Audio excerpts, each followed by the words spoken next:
Hey guys, it's Aislinn, and in today's video, we're going to be doing a bunch of people's hair. While I was in Florida, I got to do Jessica's hair. So for her, we're going to be using the L'Oreal High Color Highlights in Red with 30 volume. This is her hair currently, so she has some regrowth. She has a ton of banding and uneven color all over her hair. So I'm going to give you guys a little hair history in a second, but here's what it looks like. You guys can see it's pretty much all over red, but she's got some really dark, almost black pieces in there. She's got some brown. The red has faded. She even has like some lighter blonde pieces in there. Her hair is literally a Mod Podge of every different color out there. You guys can see the blonde pieces, the super dark chunks poking through. So this is what I'm currently working with, and we're going to try and make it an all over more even red. So here's her hair history. She was half blonde, half brown, got tired of the breakage, so she went all over brown with two blonde pieces in the front. Then she dyed the back part a red color right over that brown.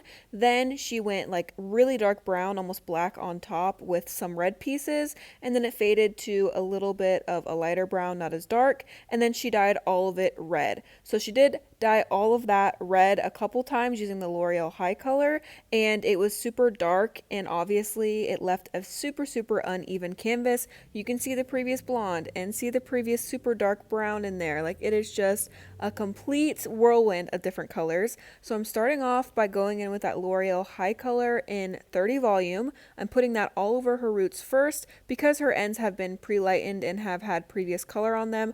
I'm starting at her root area. Once I have the root area applied all over, I'll put it on the ends. By the way, even her roots were like all over different because she does her hair at home. There were areas of her root area that were like 2 inches grown out, and then there were some areas that were just an inch grown out. So even the regrowth, some spots were missed. So literally from root to tip, we had a bunch of different situations going on. So I decided to drag down that root color 2 inches because, again, some areas there were 2 inches of regrowth, other areas there was just 1 inch of regrowth. So I drug down that about 2 inches all over her regrowth, making sure to thoroughly saturate. We got literally like 4 boxes of the color, and you mix it up a 1-to-2 ratio. So she has super long, super thick hair. So I wanted to make sure to thoroughly saturate, because normally at home when you're doing this stuff, that's the biggest mistake, is not that saturating thoroughly. So here I'm just showing you some of those blonde pieces poking through, some of those super dark areas. We didn't want to go in with lightener. Obviously, if I wanted to have like the most clean canvas and make everything super even, I would have had to go in with lightener and lighten all of her ends out, all of those dark areas, and then put red on top.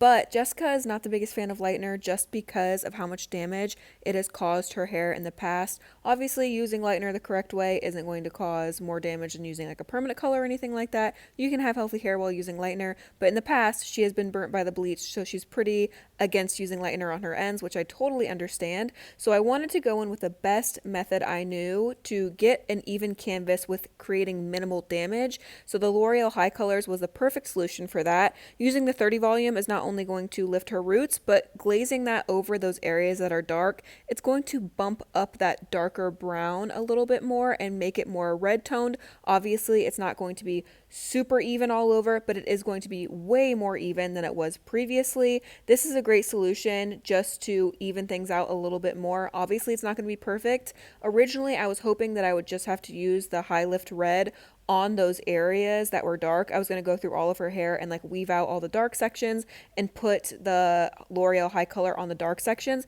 But once I got in her hair and I realized how many different tones there was, it was going to be impossible for me to weave out every little dark piece, avoid the little lightener pieces. Like, it was just so messed up in there. I had to go in and glaze absolutely everything, which I'm glad I did because it definitely made a much more even result in the end. So hopefully from here on out, it will be easier for her to maintain at home, just having to touch up her roots now that we got her to one nice even red canvas. So as you see here, I am just glazing her ends, making sure to thoroughly saturate. Then we let this process wash it out. Then this is the next day. This is what her hair looked like. You guys can see already so much more even. Obviously, there's going to be a little bit of dark banding in there, but it's so much better than what it was before. We totally could have left it the way it is now, but we decided to go in and glaze her hair with a semi-permanent. I just like glazing the hair with a semi-permanent after dyeing it red, just to kind of seal in the hair. It also gives it a nice treatment, and it's also going to make the color last way longer if you just go ahead and glaze the permanent color with an additional red, and it's also going to even things out a little bit more. So we went ahead and applied that, let that sit, and then she sent me this video a week later. So her hair is a little greasy, okay, but this is a week later. You can see it is way more even than it was. We don't have those super dark brown tones. We don't have the blonde tones anymore in there. It's all now burgundy and red color, and it's so much more even. Moving on to our next client for the night. This is Miss Harper. She was so excited for me to do her hair, and the whole time I was there, she was like, when are we gonna do my hair? When are we gonna do my hair? So she went ahead and looked at some inspiration pictures, and she chose the pattern she wanted, and she also chose the color she wanted. So she wanted to do red, and we wound up doing a halo section around her head. You can see here is the parting.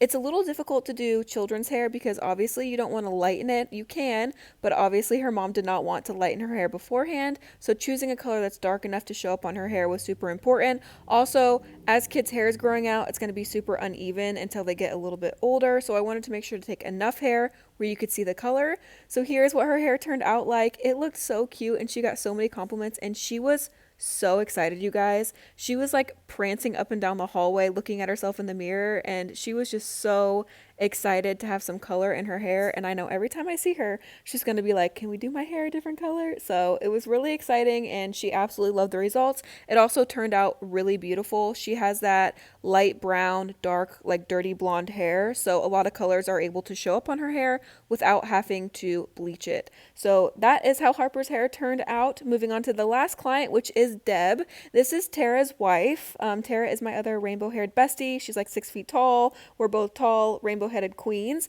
So Deb is all naturally gray, so we're not going to lighten her hair. I'm just going to use a semi-permanent like bluish turquoise color, section off a piece of her hair, and apply the turquoise blue on top. And this color looked so pretty with her natural gray. We just did a slice overlaying on top of the gray hair. Look how beautiful it was. Overall, it was an amazing trip, and I got to do a lot of hair, which made me happy.